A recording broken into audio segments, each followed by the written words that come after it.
નમસ્કાર, ભારત 24 ન્યૂઝમાં આપનું સ્વાગત છે। હવે જોઈએ આજના સમાચાર। તારીખ 23/11/2025 રવિવારના રોજ દેલોચિયા મહાદેવ મંદિરના પ્રાંગણ્યમાં વિશ્વ વંદનીય પૂજ્યપાદ સંત શ્રી આશારામજી બાપુના ઉત્તમ સ્વાસ્થ્ય અને દીર્ઘાયુ માટે 11 કુંડી યજ્ઞ સંપન્ન થયો।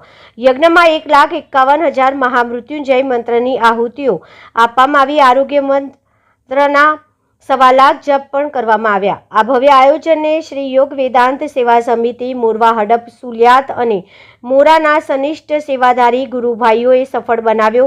શિષ્ય ધર્મ કર્તવ્યનો લાભ લેનાર મોરવા હડપ સુલિયાત મોરા સિગવડ આમડિયા ધાનપુર ડોળી કેલોદ સહેરા ગોધરા દેવગઢ બારિયા વિસરંગા દાહોદ નાની ભુગેડી બોડિયા ભીત ગોઠીબ દીવડા સંતરામપુર અને નાની રેલ પૂર્વના 300થી વધુ ગુરુભાઈઓ અને બહેનો ઉત્સાહપૂર્વક જોડાઈ સામૂહિક લાભ લીધો હતો।